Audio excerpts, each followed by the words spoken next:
Hello, ma'am. My name is Grace. I'm writing you from Ijoda. Please, I just want to share my story with you so that you can share with others in your platform. I'm a woman that has been broken. I'm writing to you now with so much bitterness, so much hatred and revenge in my blood, in my heart.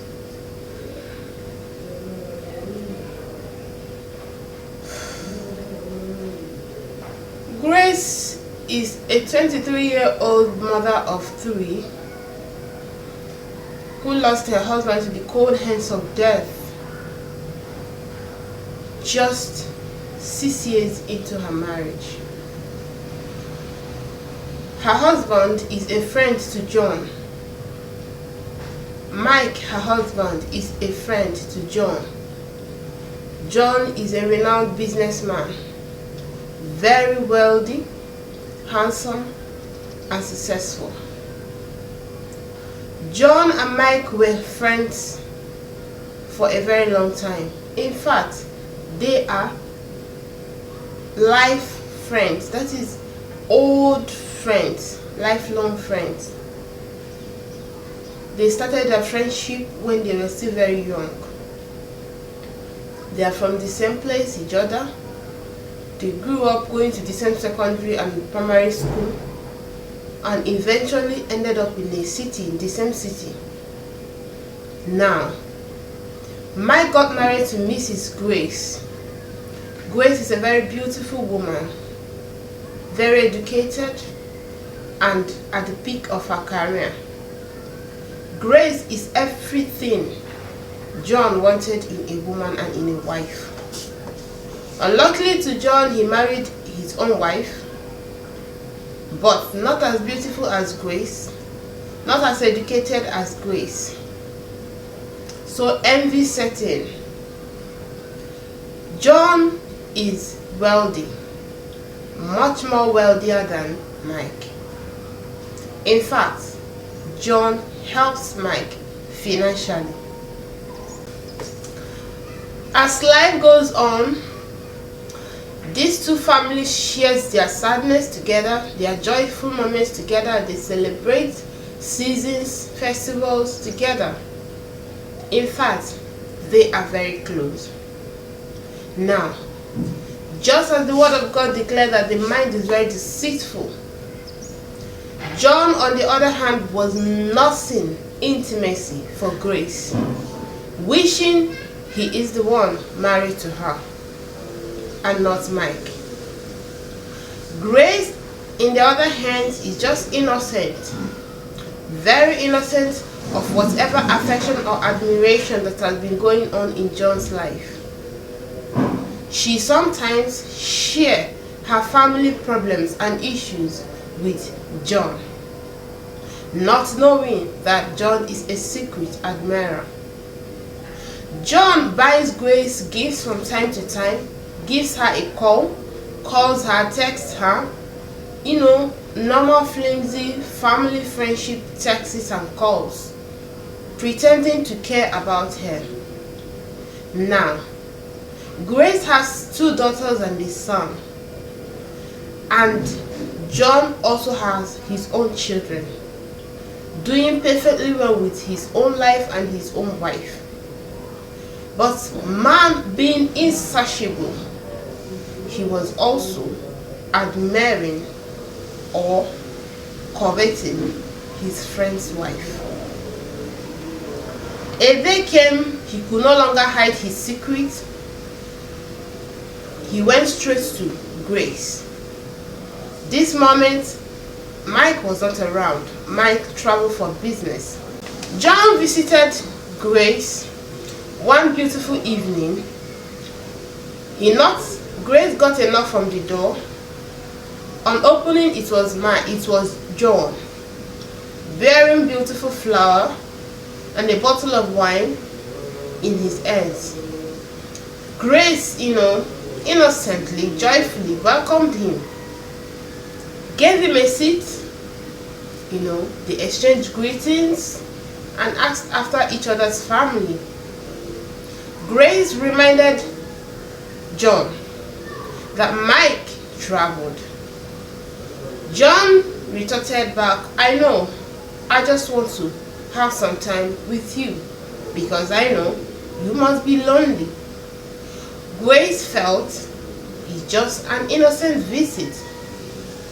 They sat at the dining, talked, discussed, and then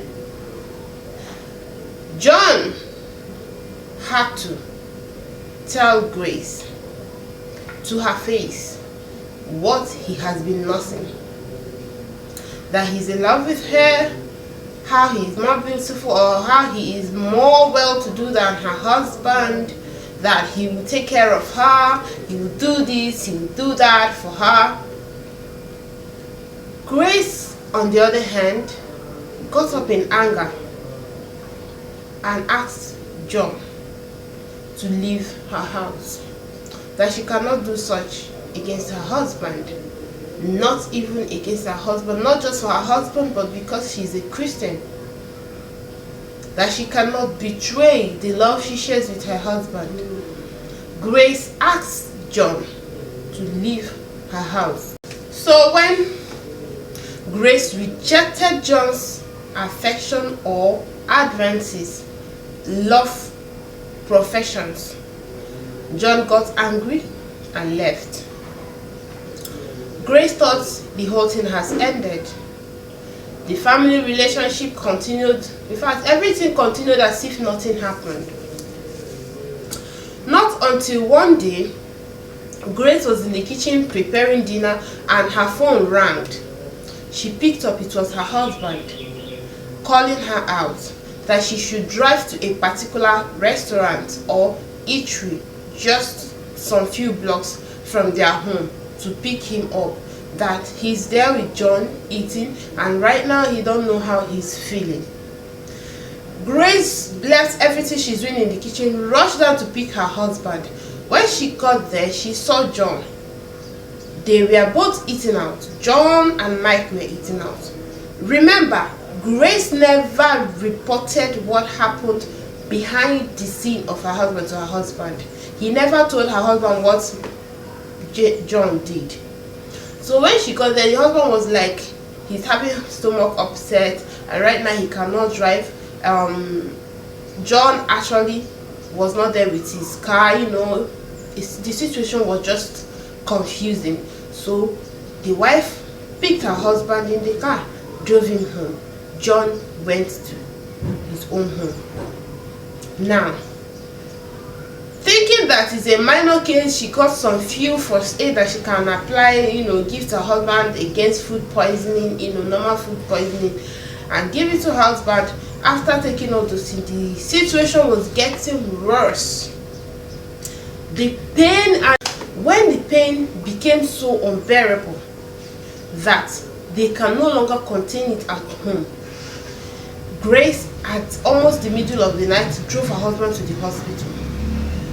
They got to the hospital and Grace's husband, Mike, was pronounced dead on arrival. This 23-year-old mother became confused, was thrown into trauma. She could not comprehend. She couldn't even cry. She didn't even know how to express herself at the news. She grabbed her husband, wept, screamed, called him out. Nothing. This is how, or that was how, Mike was taken out of this life.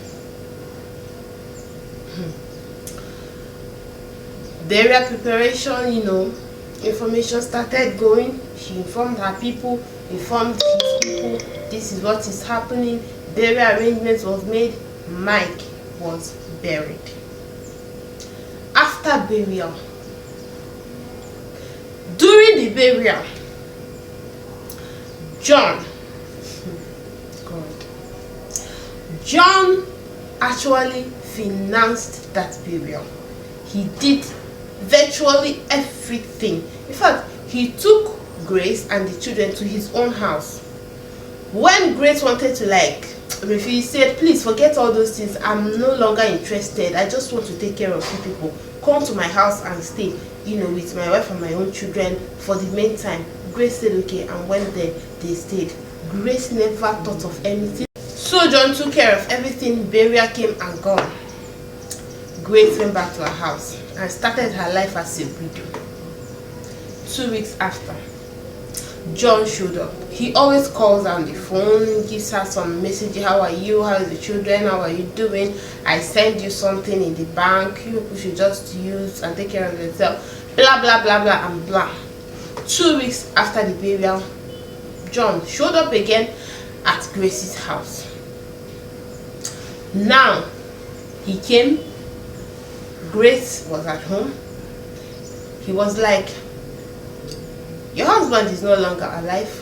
I am willing and charitable enough to become your husband. That is secretly. I'll take care of you financially, mentally.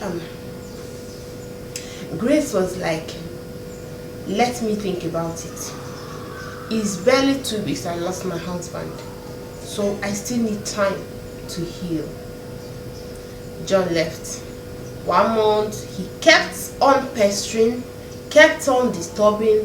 So this woman, 23-year-old, just too young to be a widow, after I think a year and 6 months she lost her husband, she gave in to John's demand. They started dating, they started sleeping with each other, they started a love affair behind John's wife's back. This continued. Suddenly, pregnancy showed up. Grace got pregnant for John. She informed John, I'm pregnant. John was like, I don't need a child. I have my children. You have yours. You don't need a child. Go and get rid of it. Grace was, so John refused to take responsibility for the child, even though he's well-to-do, he's financially well-to-do. But he said he's not ready to cater for any other child, and he doesn't want to break his home, this, that, and that she should go and get rid of it. He gave her money. So he offered to pay for whatever comes from the, whatever, financially. Grace was like, no, she don't want to risk her life, this, that, and that. So they got into a heated argument because of removal of the pregnancy. So in the process, John said to Grace, it's because of this your stubbornness that made me kill my friend just to have you. Grace's jaw dropped. She almost passed out. Grace was like, what? You took the life of my husband just to have me? And right now you also want to send me to the land of non-living. She held him, in anger. She screamed, she cried, she cursed John. John was like, pushed her away and then walked out. Now Grace is not only in a mess but also heartbroken to find out that she's pregnant for the man that took the life of her. Pregnant for the same man that took the life of her husband, that put her life in misery, that made her children fatherless. Now Grace wrote me asking for advice, for counsel, for what to do. While reading this email on my phone, I lost it in tears. I wept for my fellow woman. To what extent can a man go just to have another man's wife? To the extent of killing your childhood best friend.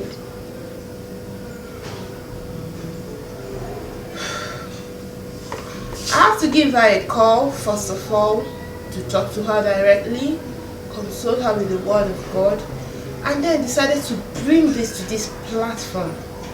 If there's a better advice for her, because right now she doesn't have her husband, she has also lost John, because I believe he's not coming back for anything. He has ruined her life totally.